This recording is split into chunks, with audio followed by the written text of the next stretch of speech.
안녕하세요. DJ 선아입니다. 오늘의 사연 시작해 보겠습니다. 저는 최근 그동안 제가 가지고 있던 가족과 인간관계를 다시 한번 생각해 보게 된 40대 후반의 여자입니다. 친정엄마와 함께 똑 부러지는 딸아이 하나를 키우며 열심히 일을 하며 살고 있어요. 네. 저는 10여 년 동안 이어오던 결혼 생활을 정리하고 다시 홀가분한 싱글맘이 되었어요. 그걸 결심하기까지는 생각보다 많은 시간이 걸렸네요. 그동안 저는 좋은 게 좋은 것이라 여겨왔고, 한번 품은 사람은 끝까지 품어야 한다고 생각하며 살았어요. 하지만 그건 아니더라고요. 아무리 예전에 좋았던 사이라고 하더라도 시간이 변하면 달라지는 것이 사람인데, 그걸 40이 넘어 50이 다 되어서야 겨우 알게 되었던 것이죠. 10년이 흐르면 강산만 변하는 게 아닌데 말입니다. 오늘은 저의 이런 이야기를 해보려고 해요. 저는 이혼 가정에서 자랐어요. 제가 기억이 잘 나지 않을 때 이혼을 하신 터라 저는 아버지와 함께 지내거나 엄마와 아빠와 함께 무언가를 했던 추억이 없어요. 아주 어릴 적에는 원래 엄마와 아버지는 다른 집에서 따로 사는 건 줄 알았을 정도였으니까요. 하지만 알고 보니 주변에 그런 집은 저희 집밖에 없더라고요. 지금은 조금 달라졌다곤 하지만 예전엔 정말 이혼이라는 건 엄청난 일이었잖아요. 제가 자라고 학교를 다니던 때에는 정말 더더욱 큰일이고 정상이 아닌 올바른 일이 아닌 것으로 취급을 받았었죠. 너네 엄마 아빠 이혼했다며? 응. 어떻게 알았어? 전부 다 알던데? 내가 너랑 좀 친하게 노니까 애들이 말해줬어. 아, 그래? 그래도 내가 너 좋은 애라고 말해줬어. 부모님 이혼했어도 넌 이상한 애 아니라고. 그러니까 걱정 마. 그때만 해도 이혼한 집에서 자라는 애들은 뭔가 문제 있는 아이 취급을 받았어요. 무슨 낙인과도 같았죠. 그래서 전 어딜 가나 불우한 가정의 아이였고 부모님이 이혼한 아이라는 수군거림을 견뎌야만 했죠. 어떤 잘못을 하더라도 다른 아이들은 가벼운 꾸짖음만으로 넘어갈 일이 저에게는 어쩐지 네가 그러면 그렇지 하는 꼬리표가 달렸어요. 매 학기 초마다 선생님에게 불려가 따로 특별 상담을 받아야 했고요. 학창 시절 저는 그런 것이 너무나 싫었어요. 저는 아무런 잘못이 없는데 괜히 벌을 받는 것만 같아서 억울했고요. 부모님의 이혼 이유는 아버지의 불륜이라고 했어요. 아버지 회사 같은 부서 여직원과 따로 만나고 다니는 걸 엄마가 알게 된 것이죠. 하지만 이건 엄마 입장의 이야기였을 뿐 사실 그렇게까지 심각한 불륜이었는지는 솔직히 모르겠어요. 아버지는 끝까지 만나긴 했지만 그런 심각한 사이는 아니었다고 억울해하셨으니까요. 사실 엄마가 그 시절에 이혼을 결심하기까지 단지 그 이유만 있었겠어요? 하지만 그런 것까지 이해하기에 저는 너무 어렸고 내가 원하지도 않았는데 이혼 가정의 아이라는 딱지가 붙은 것이 억울하기만 했죠. 이혼을 하기는 했지만 전 할머니와 아버지와 함께 사는 집에는 자주 드나들었어요. 아버지에게는 여동생이 2명이 있었는데 당시에는 결혼 전이라 다 함께 살고 있었어요. 그래서 제가 친가에 가면 할머니와 고모들이 절 반겨주셨어요. 아유, 이윤이 왔어? 아유, 내 새끼, 얼른 와. 아유, 얼굴이 왜 이렇게 홀쭉해? 아니야, 할머니, 홀쭉하긴. 아니긴 뭐가 아니야. 살이 빠졌네. 너네 엄마가 밥 안 챙겨주니? 바쁘다고 해 밥이나 제대로 챙기겠어? 갈비 재워놨으니 밥 먹자. 아니라니까. 엄마 밥 잘 챙겨줘. 중학생이면 한창 먹을 땐데. 아유, 내 새끼, 불쌍해서 어째. 할머니와 고모들은 절 몹시 사랑해주셨어요. 제가 첫 손녀이기도 했거든요. 그리고 친가는 매우 부유한 편이었어요. 마당이 딸린 넓은 3층 집에 늘 저를 위한 맛있는 음식이 가득하고 제가 필요한 것이며 용돈이며 늘 넉넉하게 챙겨주시려 했었죠. 할머니는 제가 밥 먹는 것만 봐도 눈물을 찍어내며 안쓰러워하셨어요. 고모들도 그랬죠. 아유, 내 새끼, 편하게 여기서 잘 먹고 학교 잘 다닐 수 있는데 에휴, 꼭 그렇게 이혼을 하겠다고 우기고 나가더니. 엄마, 애 밥 먹는데 울지 마. 윤희 체하겠어. 남자가 오다 가다 어쩌다 여자랑 말도 섞을 수도 있고 눈도 맞출 수도 있는 거지. 그걸로 이혼을 하면 세상의 반이 이혼할 거다. 얘네 엄마 성격이 보통 성격이야. 매사에 칼 갖고 매정한 거 알면서 왜 하나만 한 소리를 해. 윤희야, 이해해. 할머니가 너만 보면 속상해서 저러시는 거야. 우리 입장에서는 너네 엄마가 너 이렇게 만들어서 원망스럽기도 하거든. 할머니와 고모들에게 엄마는 그냥 넘어가도 될 만한 일을 가지고 매정하게 가정을 깨버린 독한 여자, 피도 눈물도 없는 여자였어요. 그런 엄마의 성격 때문에 아빠도 고생을 많이 하셨다고 하면서요. 그리고 결국 제가 이렇게 이혼한 집 아이로 자라는 걸 마음 아파하셨죠. 아버지 역시 절 몹시 예뻐하셨어요. 제가 한 달에 한두 번 집에 갈 때마다 원하는 거 다 해주시려고 하시고 용돈도 많이 주시면서 늘 미안해 하셨죠. 뭐 가지고 싶은 건 없어? 이번에 전교 1등 했다며. 아빠가 뭐 해줄까? 괜찮아요. 고모들이 옷도 사주고 신발도 사줬어요. 아빠가 저번에 가방도 사줬잖아. 그럼 이거 가져가. 용돈 아끼지 말고 쓰고 필요하면 더 말하고. 어? 에휴, 니네 엄만 잘 지내? 네, 잘 있어요. 하긴 성격이 그렇게 독하니 잘 살긴 할 거야. 그래도 여자 혼자 가정 깨고 나가서 독불장군으로 살면 고생이 많을 텐데. 고모들과 할머니, 그리고 아버지는 저에게 용돈도 많이 주시고 필요한 물건도 많이 사주셨어요. 하지만 사실 엄마와 단둘이 사는 생활은 넉넉하지 않았어요. 저희는 변두리에 있는 낡고 좁은 아파트에서 살았거든요. 그리고 엄마는 아침 일찍부터 저녁까지 열심히 일을 하셨고요. 물론 당시에도 양육비라는 개념이 있기는 했지만 아버지는 엄마에게 저희 둘이 편하게 먹고 살 만한 돈을 주지 않으셨어요. 하지만 저는 그런 것까지는 몰랐죠. 아직 어렸던 저에게 그냥 엄마는 가난하고 강팍한 사람이고 아버지는 여유 있고 인자한 사람이라는 생각을 하면서 자랐던 거예요. 그리고 솔직히 같이 살다 보면 잔소리도 하고 화도 내게 되지 않겠어요? 그냥 집에서 살림만 하는 엄마도 아이들만 보면 잔소리를 하는데 당연했겠죠. 특히 여자 혼자 그 시절에 일을 하면서 산다는 게 쉬우셨겠어요? 일상에 피곤하고 지친 엄마는 저에게 짜증을 낼 때도 많았고 사춘기에 접어들면서 제가 대드는 경우도 많았어요. 하지만 절 가끔 보는 친가에서는 저에게 그러는 사람이 없으니 저는 가정을 깬 엄마가 미웠던 적도 있었어요. 이혼 가정의 아이라는 딱지를 만들어준 사람이 엄마인 것 같아서 더더욱 말이죠.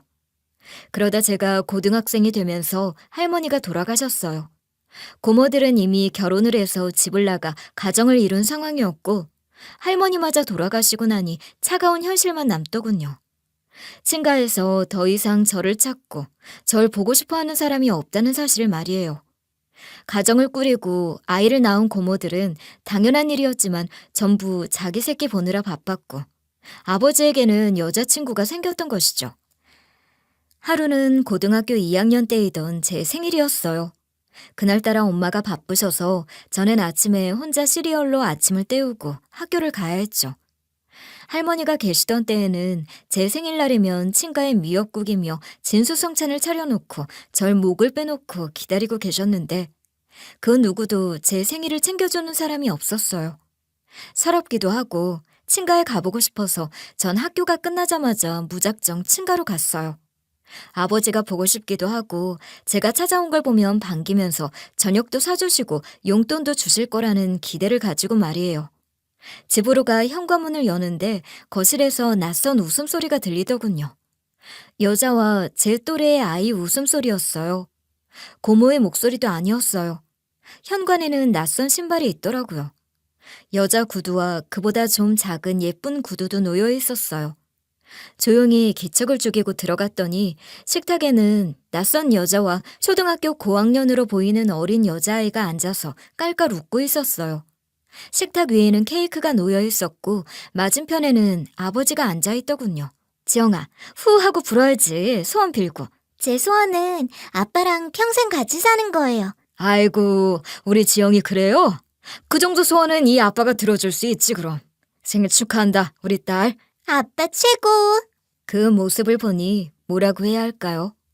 고작 18이었던 제가 감당할 수 있는 장면이 아니었던 건 분명했어요. 제 아버지를 아빠라고 부르던 아이는 선물을 보고 뛸 듯이 기뻐하고 있고 그 옆에 있던 여자는 환하게 웃더군요. 누가 봐도 행복한 가족처럼 보였어요. 거기에 제가 낄 자리는 없었죠. 제가 멍하니 서서 있는 걸 뒤늦게야 본 여자가 깜짝 놀라며 자리에서 일어나자 그제야 아버지는 절 발견했어요. 하지만 그 이후 아버지의 행동이 더욱 상처가 되었어요. 절 보자마자 깜짝 놀란 아버지는 후다닥 일어나더니 제 팔을 끌고 나가다시피 현관으로 데리고 갔거든요. 현관 앞에 서서 목소리를 낮추더니 이러더군요.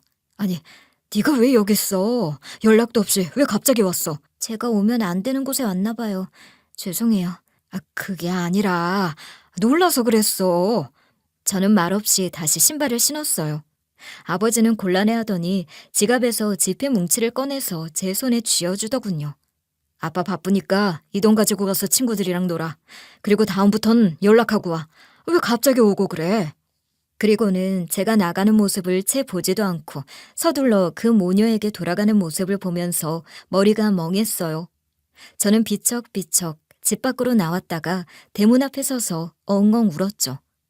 손에 쥐어져 있는 몇 푼의 용돈이 전부였어요. 제 친아버지가 요즘 만난다는 여자친구의 딸 생일은 챙기면서 정작 친딸 생일은 잊어버린 인간이라는 사실이 너무 기가 막혔어요. 그렇게 비척비척 집으로 돌아왔더니 웬일로 일찍 일을 마치고 온 엄마가 바쁘게 미역국을 끓이고 계시더라고요. 식탁 위에는 제가 좋아하는 잡채와 케이크가 놓여 있었고요. 제가 들어가자 엄마는 저에게 폭풍 잔소리를 하시기 시작하셨어요.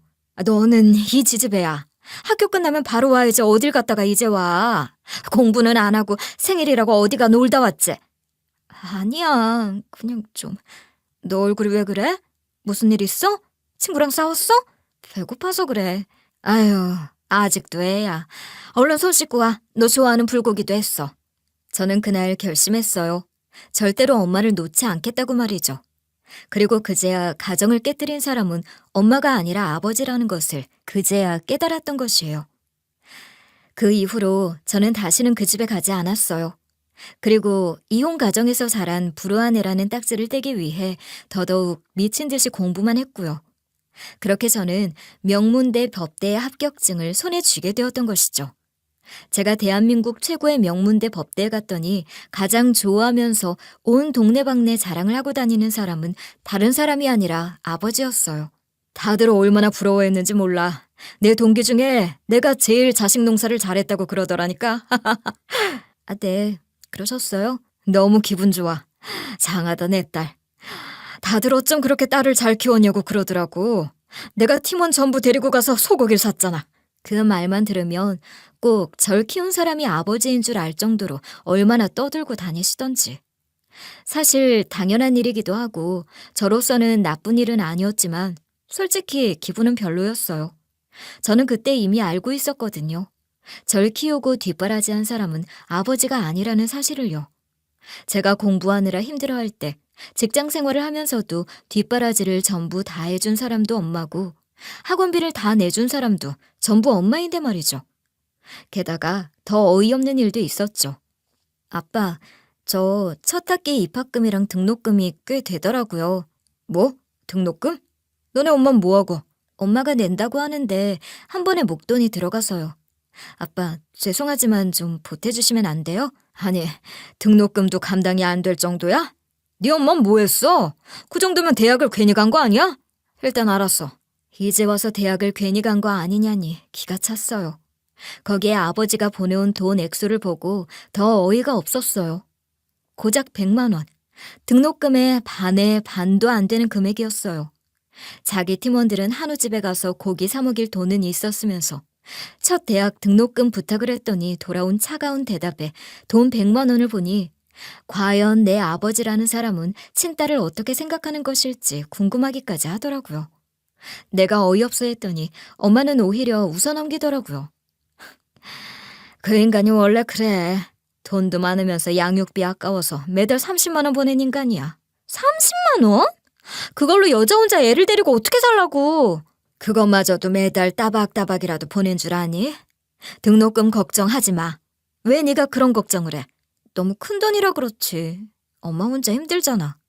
당연히 아빠가 적어도 반은 보태주실 수 있는 거 아니야? 기대하지 마. 그러면 실망도 안 하잖아. 그리고 네 등록금 엄마가 알아서 해. 걱정 말고 넌 공부나 해. 너 아직 어려. 그런 걱정은 엄마가 할 일이야. 저는 그 말을 듣고 정말 이를 악물고 공부만 했어요.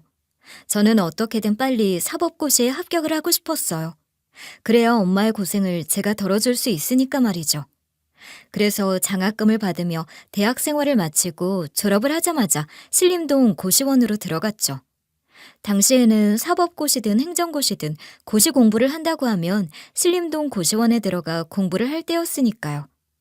낡고 좁은 고시원에 들어가 낯선 고시원 생활을 하던 중 저는 길에서 우연히 대학 선배를 만났어요.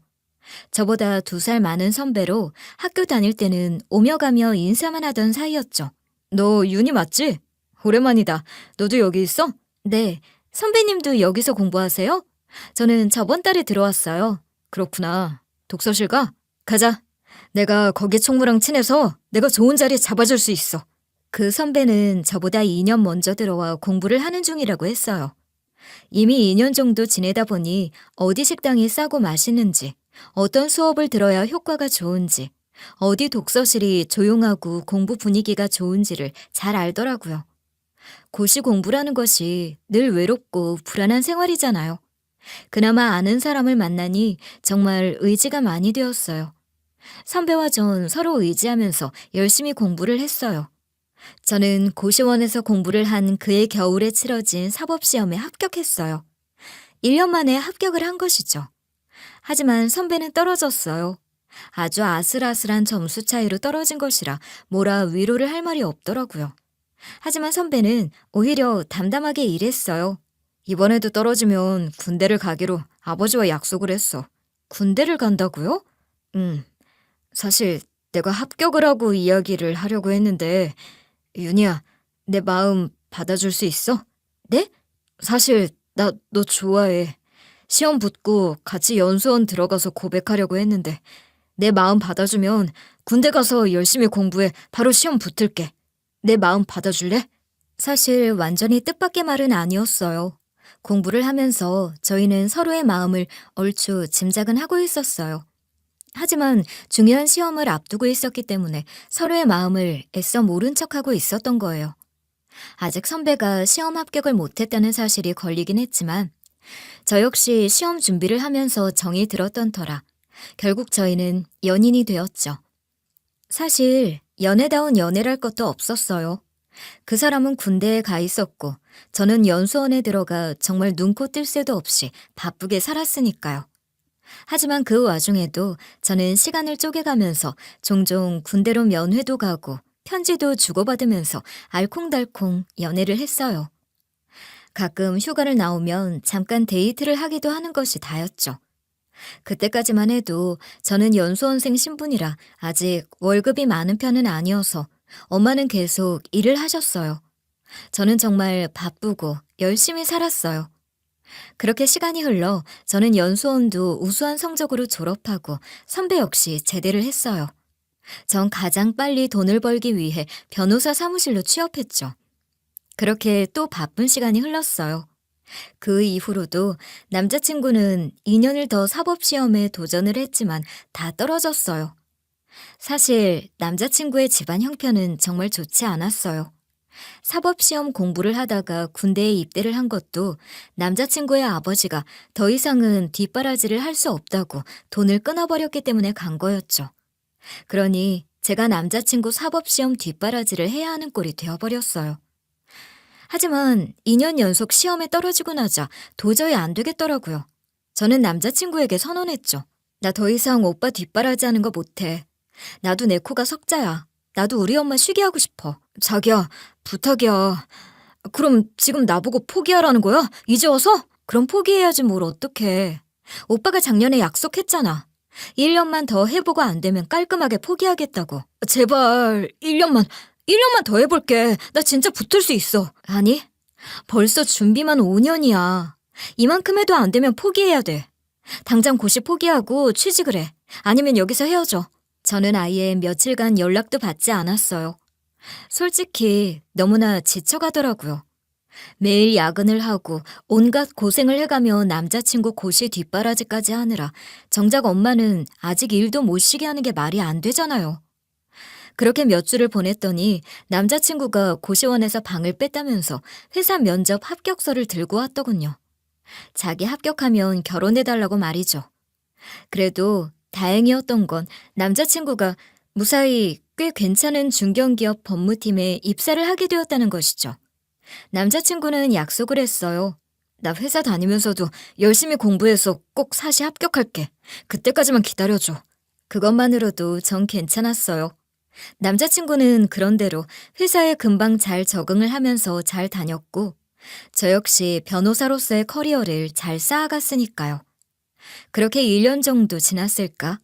소원했던 아버지에게서 갑자기 연락이 왔어요. 아프시다고 하시더군요. 암이었어요. 말 그대로 늙고 병들어서는 가족을 찾으신 거였어요. 암이 발병하고 났더니 같이 살던 여자친구도 도망가 버리고 혼자 쓸쓸히 지내다가 도저히 안 되겠던지 저에게 연락을 하신 거였죠. 솔직히 기가 막혔어요. 이제 와서? 이런 생각도 들었고요. 하지만 더 기가 막힌 건 엄마였어요. 뭐? 아니, 엄마가 왜 병간호를 해? 진심이야? 진심이야. 내일부터 입원이야. 걱정 마. 간병인 월급 받기로 했어. 돈 넉넉히 준대. 엄마, 그 돈 내가 줄게. 아니, 왜 이제 와서 결국 늙고 병든 전 남편 병간호를 한다고 그래? 아직 아빠 사랑해? 미쳤나 봐. 다 널 위해서야, 이거사. 내가 이렇게라도 마지막에 붙어있어야 저 인간 재산 네가 받아. 혼자 죽으면 네 고모년들이 재산 너한테 한 푼이라도 줄 것 같아? 그런 재산 필요 없어. 됐어. 엄마가 그 사람 병간호를 왜 해? 그랬더니 철석 엄마가 등짝을 때리시더라고요. 아우 아파 하고 짜증을 내자 엄마가 그러셨어요. 그래도 네 아빠야. 너도 응어리는 이제 털어. 그래도 네 아빠 너 많이 사랑해. 나도 내 새끼 아빠니까 돈도 받고 일한다 생각하고 보내주려고 하는 거야. 아무리 돈을 넉넉하게 받는다 하더라도 쉽지 않은 결정이잖아요. 이상한 상황이기는 했지만 엄마는 기꺼이 하셨죠. 엄마는 정말 넓고 큰 사람이었어요. 아버지는 하루하루 급격하게 쇠약해지셨어요. 그리고 돌아가시기 전에 제가 결혼하기를 너무나도 바라셨고요. 너 저번에 같이 온 남자친구 아빠는 마음에 든다. 아빠 욕심일 줄은 모르지만 죽기 전에 너 결혼하는 거 보고 눈 감는 게 소원이야. 무슨 결혼이야. 너 태어났을 때부터 네 손잡고 결혼식장에 입장하는 상상을 했었어. 윤희야, 아빠 손 한번 들어주면 안 되겠니? 아버지의 간절한 부탁과 이때다 싶었던지 남친도 프로포즈를 해와서 저는 결국 남자친구와 결혼 준비를 하게 되었어요. 엄마 역시 어차피 결혼을 할 거면 아빠 소원이라도 풀어주라고 하셨고요. 그렇게 결혼을 준비하다 보니 정말 남친 집은 정말 가난했어요. 아니, 가난한 게 문제가 아니라 그 가족들이 문제였어요. 어머니는 일찍 돌아가시고 아버지와 형이 있는데 아버지는 놀고 먹는 중이었고 형도 뭐 장사를 한다는데 크게 신통치 않아 보였어요. 해놓고 사는 모양도 너무 지저분하고 그냥 열심히 일을 하거나 성실하거나 이런 마인드가 아니었거든요. 하지만 결혼을 하기로 하자 아버지가 있는 돈 없는 돈 다 부어서 저희를 결혼시키셨어요. 집도 얻어주시고 예식 장비도 전부 다 내주셨고요.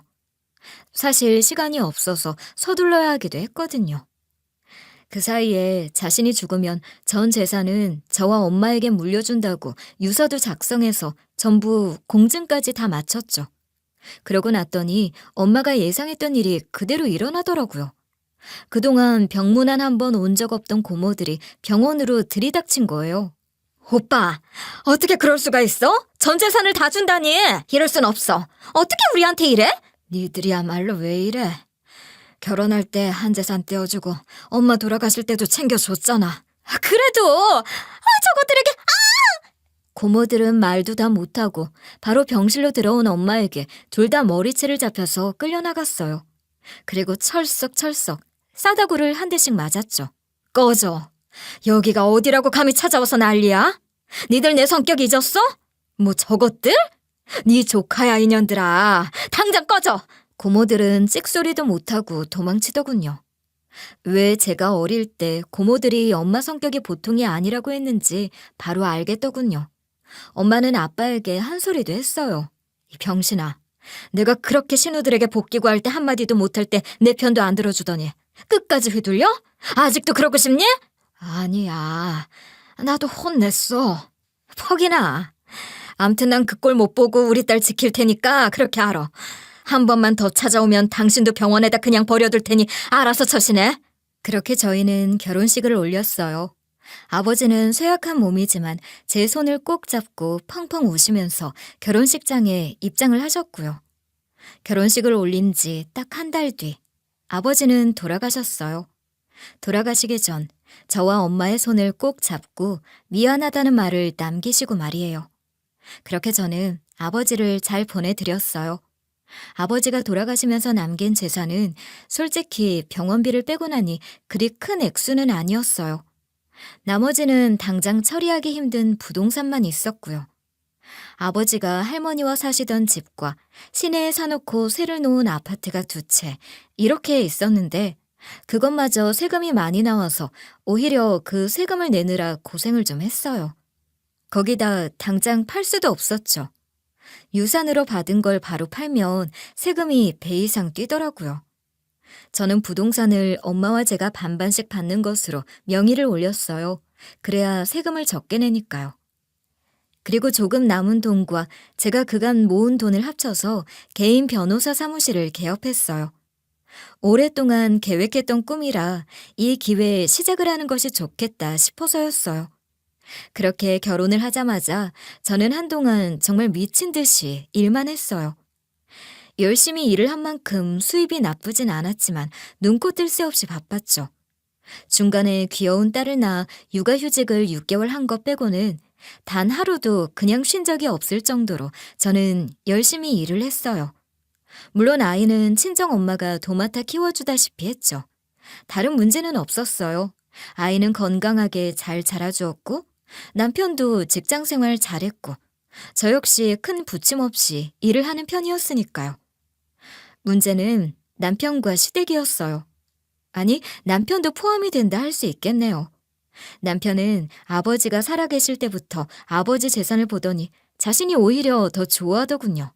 그러고는 결혼을 하고 아버지 유산을 제가 물려받자마자 눈에 띄게 씀씀이가 커졌어요. 직장 생활도 그리 성실하지 않았죠. 매일 친구들 만나느라 귀가도 늦었고 직장인 주제에 주말마다 골프도 치러 다녔고요. 신혼 때부터 남편은 월급을 생활비로 주지 않고 자기가 혼자 다 써버리고 다녔던 것이죠. 왜 월급 받아서 나 안 줘? 월급이 당신 용돈이야? 너 돈 잘 벌잖아. 네 벌이에 비하면 내 월급 푼돈인데 뭘. 이런 푼돈 필요해? 푼돈이든 목돈이든 생활비는 줘야지. 월급을 통째로 혼자 다 쓰는 사람이 어딨어? 알았어. 아버지랑 형이 돈이 좀 필요하다고 해서 그래. 월급 타서 나도 빠듯해. 몇 달만 기다려줘. 그러던 몇 달이 곧 1년이 되고 또 몇 년이 되었어요. 하루는 아이가 아프다는 엄마의 전화를 받고 발을 동동거리며 야근을 하고 집에 들어가는데 갑자기 허탈감이 밀려오더라고요. 대체 왜 내가 이러고 사나 싶은 마음이 들어 화가 나는 거였죠. 그 인간은 그 시간까지 친구들이랑 술집에서 놀고 있었거든요. 그날 밤 저는 남편과 대판 부부싸움을 했어요. 그리고 당장 모든 통장 내역을 다 열어보라고 다그쳤죠. 그 인간도 자기가 너무했다 싶었던지 통장 내역을 열더군요. 그 상태를 보고 저는 순간 다시 한번 열이 받았어요. 이게 뭐야? 매달 월급을 거의 전부를 아버님 드린 거야? 계속? 내가 그랬잖아. 우리 아버지 어디 돈 나올 곳도 없고 형도 계속 가게가 망해서 어떻게 할 수가 없었어. 그게 무슨 말도 안 되는 소리야. 당신 형 가게 차린다고 그간 가져간 돈이 얼만데. 그러고도 매달 생활비를 이렇게나 준 거였어? 이번에 형이 가게 잘 되면 갚는다고 했어. 몇 달만 기다려. 그러면 내가 입 다물어. 그놈의 몇 달 타령 지겨워. 그리고 몇 년이니? 당장 내 통장에 매달 생활비를 200만 원씩 넣어. 안 그러면 너랑 끝이야. 그동안 아주 지의 아빠며 형이며 전부 먹여 살리면서 좋은 차, 좋은 옷 입고 다니면서 돈을 펑펑 쓰고 다녔더라고요. 친구들 전부에게 술 사고 밥 사고 다니고. 그야말로 재주는 곰이 부리고 돈은 남편 놈이 다 쓰고 다녔던 거였어요. 제가 냉정하게 자르자 남편은 찍소리도 못했어요. 그달부터 저는 칼같이 남편에게 생활비를 받았어요. 그러는데 또 몇 달 있자니 남편이 얼토당토 않는 소리를 하더군요. 우리 형이 이번에 가게를 낸다는데 좀 도와주면 안 될까? 또? 이번엔 잘 될 거라고 큰 소리 치더니? 대체 이번이 몇 번째야? 아주버님도 이제 그만하시라 그래. 벌써 나이가 50이셔. 이제 자리 잡을 때도 되지 않았어? 이번은 정말 마지막이래. 진짜 대박 아이템이라니까? 그만해. 이번이 진짜 마지막이라고 하면서 계속 반복하는 게 당신의 집안 내력이야? 당신도 이제 그만해. 그래도 형이 나 고시 공부할 때 뒷바라지도 해줬는데 어떻게 거절을 해. 뒷바라지 그거 딱 2년 해주고 10년 동안 우려먹었으면 본전 다 갚고도 남았어. 정은혜 갚고 싶으면 당신 돈으로 알아서 해. 이제 더 이상 우리 집 돈이 시댁으로 가는 일은 없을 거야. 정말 복장이 터져나갔어요. 시의 아주버님은 나이 50이 넘도록 제대로 된 직장 하나 없이 매일 식당을 한다, 장사를 한다, 가게를 열었다 말아먹고 또 개업을 했다가 말아먹고 지켜보는 사람이 지쳐갈 정도였어요. 하지만 본인은 전혀 개의치 않아 보이더군요. 늘 당당하게 개업 비용을 요구하고 또 망하고도 미안해하지도 좌절하지도 않았으니까요. 아니, 애초에 열심히 장사를 하려는 의지도 노력도 하지 않았으니 가게든 뭐든 잘 될 리가 없었어요. 남편의 아버지나 형, 둘 다 무언가를 성실하게 열심히 한다는 것과는 거리가 멀었어요. 뭐 하나를 끈기 있게 하는 편이 아니었으니까요. 그나마 남편이 나은 편이었지만 고시에도 계속 떨어졌잖아요. 어려운 시험에 합격하려면 남들보다 더 열심히 하는 근성이 있어야 하는데 그것이 남편에게도 부족했던 것이죠. 당시 엄마는 저희 집 바로 근처에 살고 계셨어요. 제가 출근하기 전에 저희 집으로 와 아이를 씻기고 아침을 먹여 학교로 보내고 쉬시다가 학교 끝나는 시간에 맞춰 아이를 데리러 가 학원에 데려다 주기도 하고 간식을 먹이기도 하셨죠. 저녁에는 제 집안일과 저녁도 해놓고 제가 늦는 날이면 아이 저녁까지 먹인 다음 집으로 돌아가셨고요. 쉬운 일정은 아니었지만 그래도 손을 많이 타던 어릴 때보다 한결 여유가 생겼다고 전 생각했어요. 아이도 초등학교에 들어가고 오후에 학원도 가니까 오전 시간에는 엄마가 쉴 수 있지 않을까 하고요. 그런데 엄마 안색이 점점 안 좋아 보이시더라고요. 엄마, 요즘 건강 안 좋아? 안색이 점점 나빠. 고혈압이랑 당뇨약 잘 챙겨 먹고 있지? 그럼 약 잘 먹어. 하루 이틀도 아니고. 그냥 허리가 좀 안 좋아서 그래. 허리는 왜? 늙어서 그렇지 뭐. 허리도 아프고 몸이 예전 같지가 않네. 엄마, 이제 오전에 시간 있으니까 수영이라도 등록해. 내가 등록비 드릴게. 나이 들수록 운동하셔야 해. 그래, 알았어. 엄마는 알았다고만 할 뿐 날이 갈수록 힘들어하셨죠. 병원에 가보자 해도 나이 들어서 그렇다는 말만 하셨고요. 하지만 저 역시 하루하루가 너무 바쁘고 숨가쁘게 돌아가다 보니 더 이상 신경을 쓰지 못했어요. 좀 복잡한 사건을 맡고 있었던지라 온 정신이 거기에 가 있었거든요. 그러던 어느 날 한창 일을 하던 시간에 모르는 번호로 전화가 걸려오더군요. 그런데 사람이 감이라는 게 있는지 전화벨이 울리자마자 기분이 이상했어요. 전 급히 전화를 받았죠.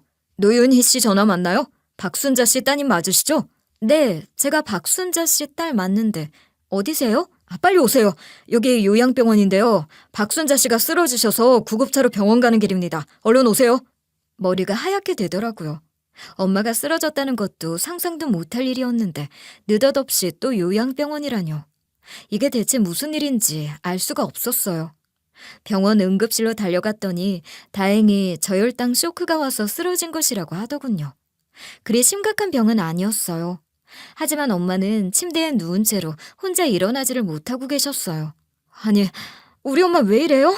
설마 더 큰 병이에요? 아, 허리 디스크가 심하셔서 그래요. 이 몸으로 계속 힘든 일을 하시다 보니 통증이 심하셨을 거예요. 그러다 쇼크가 왔을 수도 있고요. 네? 허리 디스크요? 기가 막혔어요. 게다가 요양병원에서 연락이 왔던 이유가 더 황당했어요. 엄마가 이제껏 요양병원에서 보호사로 일을 하고 있었다는 거였죠. 엄마는 아버지 병간호를 하는 동안 요양보호사 자격증을 따놓으셨는데 그 자격증으로 아픈 허리를 참아가며 일을 하고 계셨던 거예요. 그러다 갑자기 병실에서 쓰러지신 거였고요. 제가 도저히 이해가 가지 않아 엄마에게 물었어요. 아니, 몸이 아프면 쉬어야지 왜 일을 해. 그리고 아프면 바로 병원을 갔었어야지. 디스크 수술을 해야 한다는데 병원비가 있어야지. 좀 쉬면 괜찮아. 이래서 돈 모아 치료받으려고 했어. 난 의아했어요. 저는 엄마에게 생활비로 쓰는 카드 외에도 매달 용돈으로 150만 원씩을 드리고 있었기 때문이었죠. 내 돈으로 뭐 했길래 병원비가 없어? 너 정말 아무것도 몰라? 강서방 쳐 죽일 놈. 엄마가 어이없어 하시더군요. 엄마의 이야기를 듣고 저는 뒷목을 잡아야만 했어요. 알고 보니 엄마는 매달 그 용돈을 강서방에게 줬다고 하셨어요. 엄마 통장으로 제가 매달 돈을 이체하면 엄마가 그 돈이 들어오자마자 전부 뽑아서 남편에게 준 거였죠. 알고 보니 남편이 엄마에게 사무실 운영이 지금 너무 힘들다고 했다는 거였죠. 장모님, 사실 집사람 사무실 운영이 쉽지가 않아요. 거기다 소송 하나가 잘못돼서 큰 돈도 물어줘야 하는 모양이에요. 뭐? 얼마나? 그게 소문이 나서 사건도 잘 안 들어오는데 이번에 세금도 많이 내야 했잖아요. 그걸로 대출까지 냈는데 그거 갚느라 너무 힘들어해요. 그런 일이 있는데 왜 말을 안 했어? 절대로 장모님에게 비밀로 해달라고 했어요. 그러니 절대 아는 티는 내지 마세요. 그러니 장모님이 몰래 좀 도와주세요. 제가 대출 이자라도 좀 갚으려고 해요. 상황 나아지면 곧 제가 더 갚아드릴게요.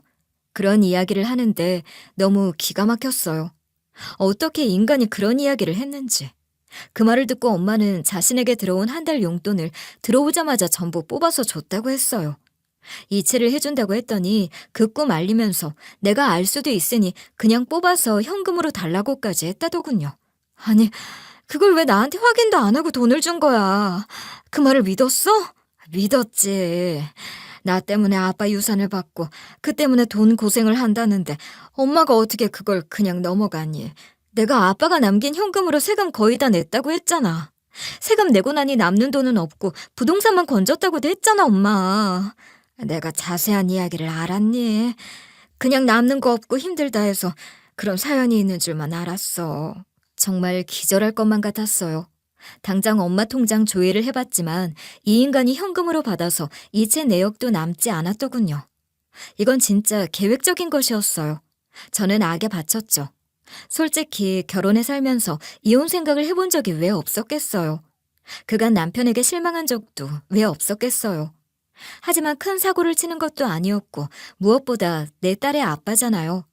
돈이야 제가 벌면 되고 엄마에게도 아이에게도 잘했으니 전 그간 참고 살았어요. 가정을 깨고 싶지 않았던 마음이 정말 컸던 것이죠.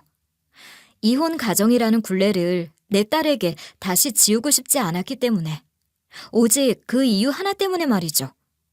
하지만 그런 생각으로 한번 맺은 인연을 쉽게 보지 않고 끌고 가려 했던 제 생각이 얼마나 어리석은 것이었는지 난 그제야 깨달을 수 있었어요.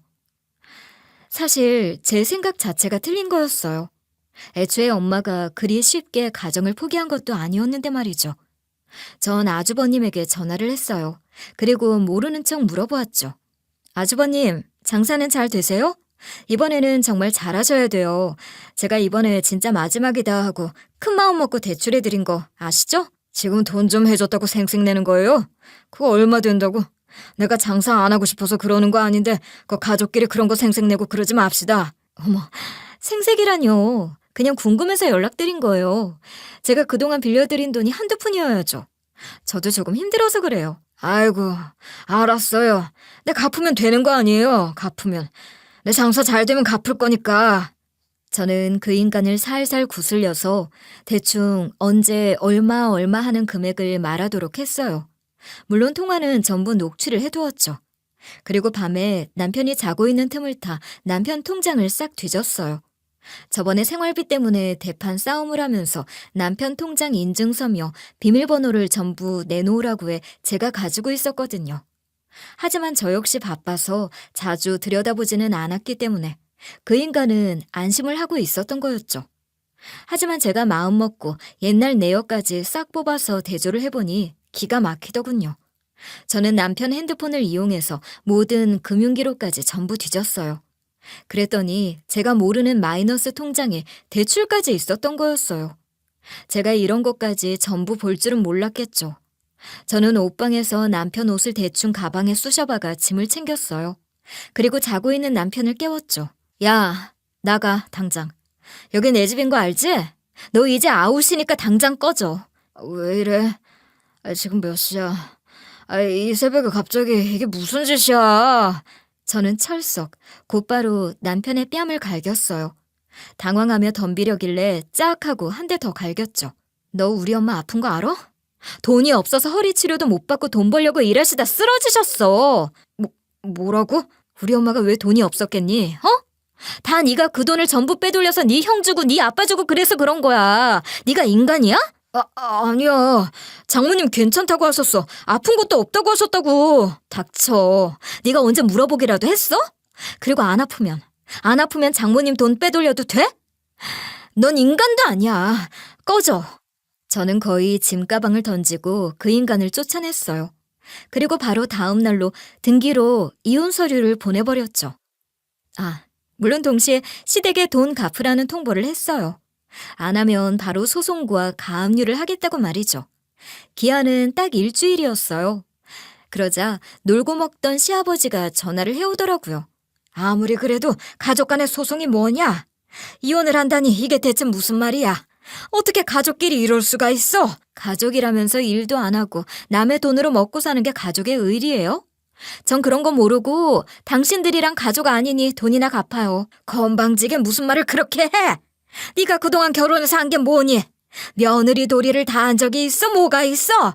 고분고분한 적 한 번 없으면서 시아버지에게 이게 할 소리야? 며느리 도리? 별 그지 같은 논리를 다 보겠네. 가족이고 며느리고 이제 아니니까 내 돈이나 갚아. 이 정신없는 할아버지야. 그 싸가지 없는 형에게도 통보를 했어요. 그 인간은 아주 길길이 날뛰더군요. 네가 뭔데 돈을 내놓으라 말라야. 이건 내 동생이 준 거야. 너랑은 상관없다고. 웃기고 있네. 그동안 내 이름으로 마이너스 통장 쓴 거 모를 줄 알아? 네 동생이 그만한 돈 없는 거 뻔히 알잖아. 무슨 헛소리야. 이게 돈 좀 번다고. 야, 어디 위아래도 모르고 이딴 소리를 하고 있어. 오냐, 갚을게. 고작 돈 몇 번 해주고 생색내지 마. 나 다 갚을 수 있어. 그래요? 그럼 당장 갚고. 가게도 비워. 그거 계약도 내 이름으로 한 거니까 당장 가게 비우고 돈이나 갚아. 생색내지 말라고? 돈 주고 생색도 못 내니까 내 권리나 부려볼게. 당장 갚아. 당연히 시댁은 난리가 났어요. 그 식구들은 그동안 제가 해준 돈이 얼마고 제 이름으로 대출받아 빌려준 돈이 얼만데 아마 제가 신경을 안 쓸 것이라 생각을 했던 모양이었어요. 어떻게 남의 돈을 빌려서 살아놓고서 고마움까지는 바라지도 않지만 최소한 미안함이나 부채감은 있어야 정상 아닌가요? 하지만 그 인간들에게는 인간으로서의 최소한의 양심이라는 것도 없더라고요. 하지만 그 인간들이 놓쳤던 것이 하나 있었죠. 제 직업이 뭐겠어요? 저 변호사고 법적인 대비를 하는 것이 제 업이에요. 저는 그간 대출을 받은 것은 물론 돈을 빌려줄 때면 형식적이라고 해도 남편에게 차용증을 작성해 전부 다 도장을 받아오라고 시켰던 것이죠. 혹시 모르니 이거라도 안 해주면 돈을 빌려줄 수 없다고 하면서 말이죠. 그 인간들은 그 차용증도 아무 생각 없이 다 해줬던 거였고요.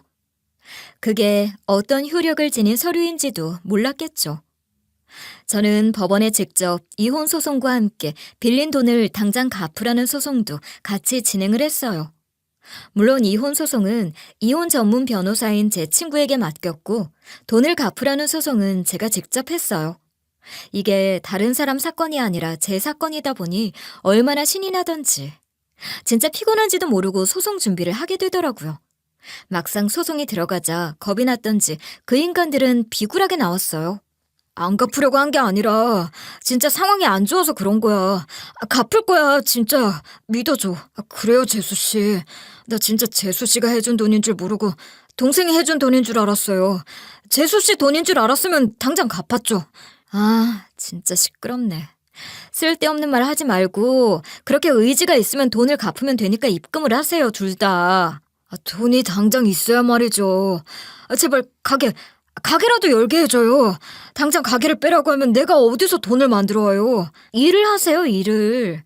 그 멀쩡한 몸으로 왜 놀고만 있어요? 그리고 당신, 상황이 안 좋긴 뭐가 안 좋아. 월급 받잖아. 진짜 갚을 생각이 있긴 해? 저는 바로 시아버지와 아주버니가 살던 집에 차압을 걸었어요. 남편 월급에도 차압을 걸었죠. 그렇게 돈 나오는 구멍이 갑자기 일시에 막혀버리자 그 식구들이 무너지는 건 바로 한순간이었고요. 이혼 소송도 순조롭게 진행이 되었어요. 남편은 정말 어이없게도 재산 분할을 주장하더라고요. 하지만 이혼 전문 변호사이자 제 친구는 코웃음을 쳤어요. 말이 되는 소리를 하세요. 결혼하고 나서 생활비 준 게 보자. 5년이 지난 뒤부터시네요? 그간은 가정경제에 기여한 바가 없으시고. 그건 집사람이 그러라고 했어요. 저희 집이 어려우니 각자 살자고. 제 의뢰인은 그런 소리 한 적 없다고 하시고요. 집도 의뢰인 아버님이 주신 집이고. 생활비는 5년 있다가 내셨지만 그것도 빠진 달이 많은데. 아이고, 제 의뢰인 친정 어머니에게 돈을 오히려 받아가셨고. 제가 힘들어서 그랬어요. 갚을 겁니다. 지금 저 여자가 제 월급도 차압을 했어요. 그건 다른 소송이니 거기서 알아서 하시고요.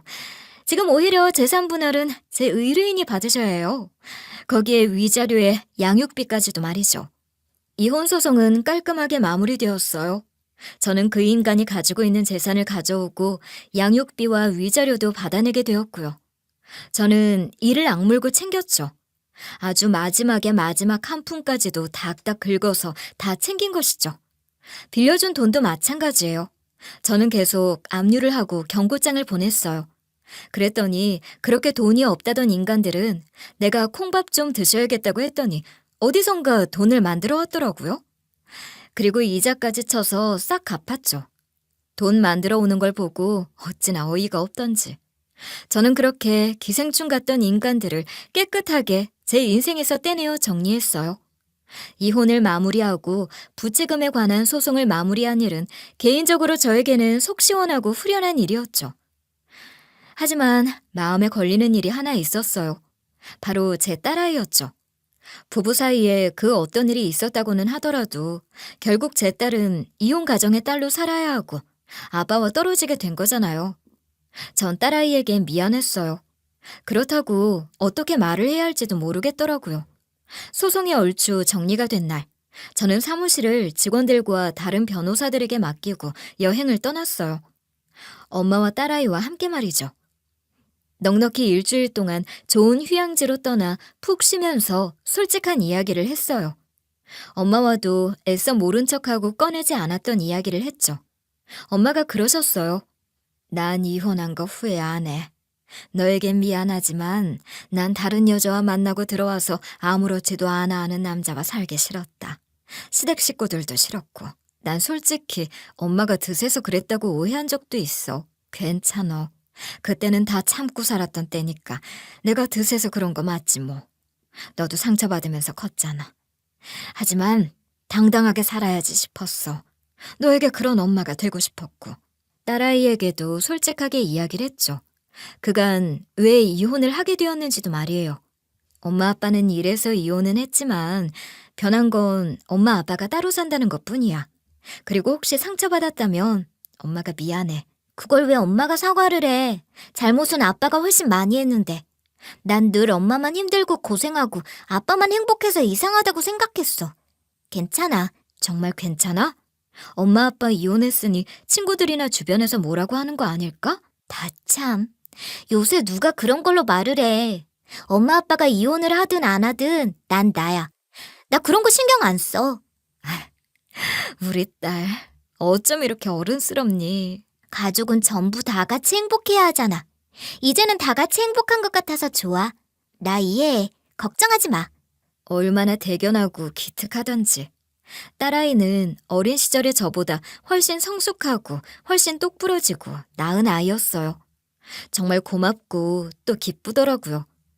그렇게 여행을 마치고 저는 엄마와 이사를 했어요. 살던 집을 팔고 아버지가 남긴 부동산을 전부 정리해 작은 건물을 산 거였죠. 물론 대출을 좀 내야 했지만 그래도 그 건물로 변호사 사무실을 옮기고 났더니 그동안 나가던 월세를 내지 않아도 되잖아요.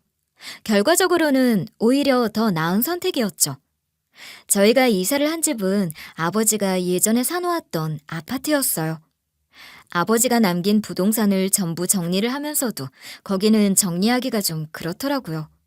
아버지가 그 집을 특별히 아낀다고 하면서 생전에 저에게 이랬거든요.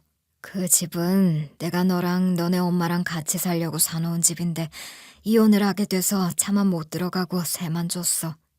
언젠가는 엄마랑 들어가서 살아. 이 집으로 들어가서 살라고? 지금은 전세 계약이 남아서 신혼집으로 못하지만 꼭 팔지 말고 살아. 내가 너 키우며 살려고 엄청 신경 써서 샀던 집이야. 시간을 돌릴 수 있다면 절대로 어리석은 짓은 안 했을 텐데 정말 후회되는구나. 아버지가 행복한 가족을 꿈꾸며 샀던 집이라 차마 팔기는 그렇더라고요.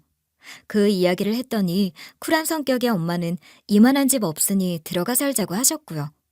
그 집은 학군도 좋고 주변 환경도 참 좋은 곳이었어요. 그 집에 살면서 그 동네에 있는 학교에 다닐 뻔했던 제가 이제는 커서 엄마와 그 집에 살면서 제 딸을 그 학교로 보내게 되다니 참 기분이 이상했죠. 딸아이는 한 달에 한 번 남편을 만나러 가곤 해요. 면접 교섭권이 있으니까요. 하지만 늘 아빠를 만나러 가더라도 약속했던 시간보다 훨씬 이른 시간에 자신을 데리러 오라는 전화를 하고는 해요. 그리고 이러더라고요. 엄마, 할아버지랑 삼촌은 아직 정신 못 차린 것 같아.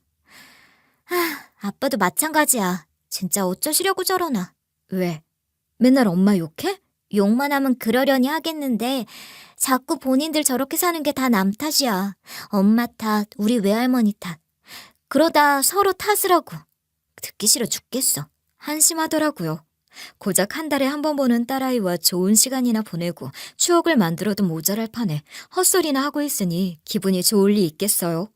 그러다 전 시아버지가 제 욕을 하면서 딸아이에게 니네 엄마 때문에 우리가 이렇게 산다는 소리를 듣다 못한 딸아이가 자꾸 그딴 소리를 하면 다시는 안 오겠다고 하고 그 집을 나와버린 것을 끝으로 딸아이는 다시는 만나러 가지 않게 되었어요.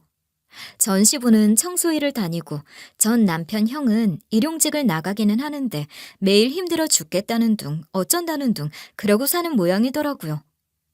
전 남편 역시 일이 고되고 힘들어서 시간이 없다는 핑계를 대면서 딸아이를 제대로 만나러 오지도 않았고요. 지켜보는 입장에서 정말 화가 나고 애가 타는 일이었지만 도리가 없었죠. 그런 주제에 전 남편은 하루 전화를 해서는 헛소리만 해댔어요. 나 진짜 후회해, 예수 엄마. 나 한 번만 용서해주면 안 될까? 사는 게 너무 힘들고 내가 정말 왜 그랬을까 매일 반성하고 있어. 무슨 헛소리야. 이럴 시간에 예선아 좀 만나서 시간 보낼 궁리를 해. 야, 진짜 너무한다. 내가 오죽했으면 그랬겠니? 꼭 이렇게까지 할 필요가 있었어? 내 입장은 생각을 안 해? 너나 예선아 똑같아. 한 번 실수한 건데 너무 매정한 거 아니야? 진짜 개소리였죠. 정말 기가 막히더라고요. 저는 안 되겠다 싶었어요. 너 진짜 개조 불가야. 야, 너네 식구 사는 그 아파트도 우리 딸이 너 보러 가야 해서 둔 건데 이제 딸이 너 보러 안 간댄다. 매정? 그래, 매정하다니. 매정한 게 뭔지 보여줄게. 저는 그 인간들 사는 아파트도 경매에 붙여버렸어요. 봐줬더니 끝도 모르고 기어오르는 인간들에게는 금융치료가 답 아니겠어요. 그것들은 쫓겨가서 어디 반지하 월세방에 살면서 힘들게 하루하루를 산다고 하는데 뭐 저는 받을 돈 다 받았으니 더 이상 관심을 둘 이유가 없죠. 사람은 자신이 지금 가지고 있는 것이 얼마나 소중한지 모르고 사는 것 같다는 생각이 들어요. 그리고 생각보다 자신에게 없는 것에만 쓸데없이 큰 관심을 가지고 살고는 하죠. 종종 절 찾아오는 의뢰인들도 그렇고 제 아버지와 전 남편도 그랬죠. 저희 아버지는 안락한 가정을 가지고도 다른 여자에게 관심을 가지다 결국 혼자 쓸쓸히 늙었고 전 남편은 안락한 가정과 돈 잘 버는 아내를 두고도 더 탐욕을 부리다가 결국 모든 걸 다 잃고 말았으니까요. 하지만 저는 지금 제가 가진 것이 얼마나 소중하고 중요한 것인지 잘 알고 있어요. 건강을 회복한 엄마와 사랑스러운 제 딸, 이 가족과 든든한 직장. 이보다 완벽한 게 더 어디 있겠어요. 저는 그래서 앞으로도 제가 가진 것을 더 소중히 지키면서 열심히 그리고 행복하게 살아가 보려고 해요. 여러분들도 지금 가지고 있는 것을 한번 돌아보셨으면 좋겠어요. 생각보다 꽤 많은 것을 가지고 계신 것일 수도 있으니까요. 긴 이야기 들어주셔서 감사합니다. 늘 행복하세요.